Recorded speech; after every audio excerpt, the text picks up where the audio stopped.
کیا ہم نے تمہیں ایک حقیر پانی سے پیدا نہیں کیا، ایک منی کے قطرے سے؟ اور وہ اتنا حقیر ہے کہ عام گفتگو میں اس کا ذکر کرنا بھی انسان پسند نہیں کرتا، اتنی حقارت سے اسے سمجھا جاتا ہے۔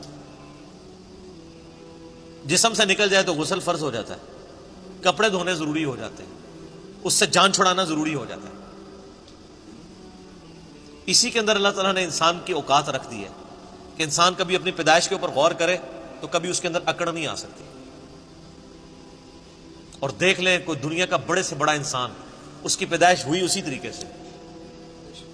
ایک حضرت عیسیٰ علیہ السلام اور حضرت آدم علیہ السلام کی ایکسیپشن ملتی ہے نا، ادروائز بڑے سے بڑا کوئی پیغمبر ہو، بڑے سے بڑا کوئی فلاسفر ہو، بڑے سے بڑا کوئی جو ہے وہ سائنٹسٹ ہو، وہ پیدا اسی طریقے سے ہوا ہے، ایک حقیر بے قدر پانی سے۔ تو اللہ تعالیٰ کیا تمہیں ہم نے اس حقیر پانی سے پیدا نہیں کیا؟ فجعلناہ فی قرار مکین، پھر ہم نے اسے رکھ دیا ایک محفوظ جگہ، رحم مادر میں، ماں کے پیٹ کے اندر بڑی مضبوط جگہ، تین یعنی پرتوں کے اندر اللہ تعالیٰ نے اسے محفوظ کیا، ایک جنین کی فارم میں، ایک ایمبریو کی فارم میں، پھر اس کے اندر اللہ تعالیٰ نے جس طریقے سے نقش و نگاری فرمائی ہے، وہ تو نہ ماں کو پتا ہوتا ہے نہ باپ کو پتا ہوتا ہے۔ ماں باپ ویسے عزت اویل کرتے رہے، وہ تو بیچارے ذریعے ہیں، صرف کرنے والا تو اللہ ہے۔ نہ باپ کو پتا ہوتا ہے کہ کیا ہوا، نہ ماں کو پتا ہوتا ہے کہ کیا ہوا۔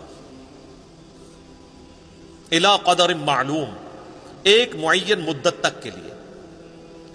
فقدرنا، تو ہم نے ایک اندازہ ٹھہرایا، فنعم القادرون، تو کتنے ہی بہتر ہم اندازہ ٹھہرانے والے ہیں۔ ویل یومئذ للمکذبین، لیکن یاد رکھنا یہ جو ہم نے پیدا کیا اور دنیا میں بھیج دیا، یہ اسی طریقے سے تمہیں چھوڑ نہیں دیا۔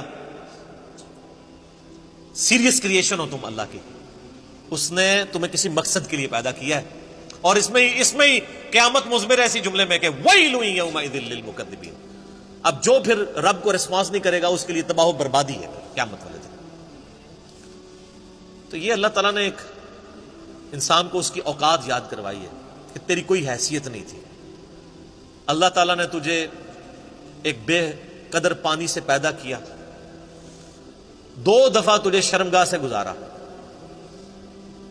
اس کے بعد پوری زندگی انسان پخانے اور بدبو کا بوجھ اٹھائے پھرتا ہے، جب تک باہر نہ نکال لے اسے سکون نہیں آتا، اور باہر وہ سب کے سامنے نکال بھی نہیں سکتا، پردے میں جانا پڑتا ہے، اور مرنے کے بعد گل سڑ کے ہڈیاں بن جائیں گی۔ یہ اس کی پوری اوقات ہے۔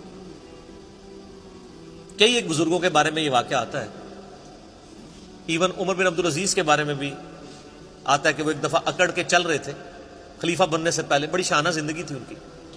تو طاؤس تابعی تھے رحمہ اللہ تعالی، جو ابن عباس کے شاگرد ہیں۔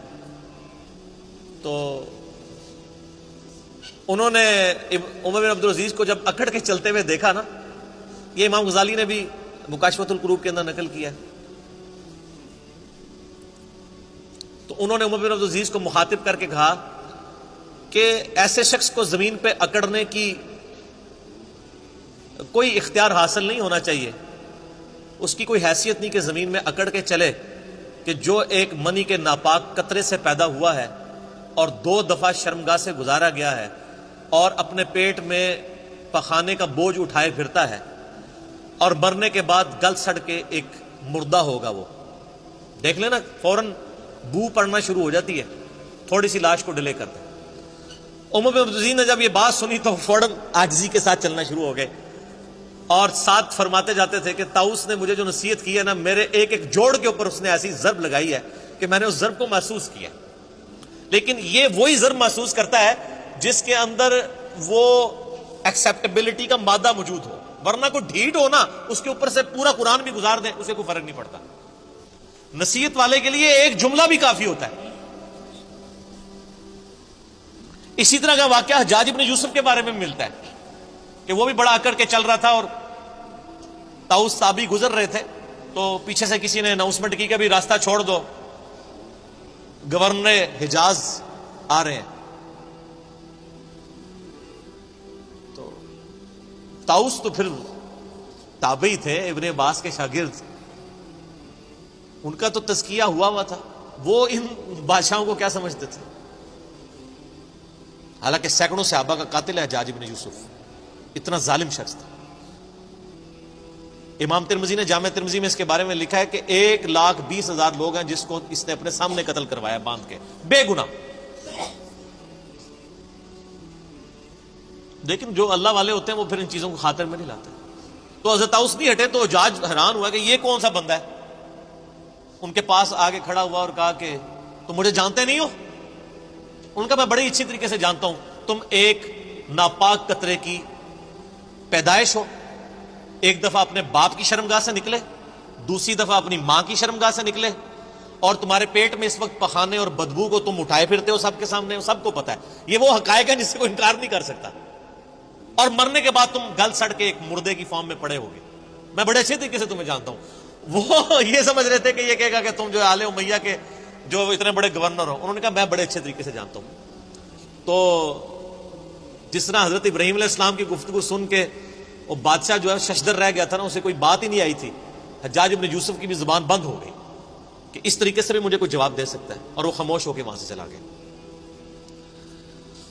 سر ان لوگوں کی تربیت قرآن سے ہوئی ہوئی تھی، یہ جو جملے بولا کرتے تھے نا وہ قرآن سے ہی بولا کرتے تھے نا، قرآن یہی تو بات کر رہا ہے۔ ہمیں واقعات یاد رہتے ہیں لیکن قرآن تو ہم نے پڑھنا نہیں ہوتا، قرآن یہی تو بات کر رہا ہے۔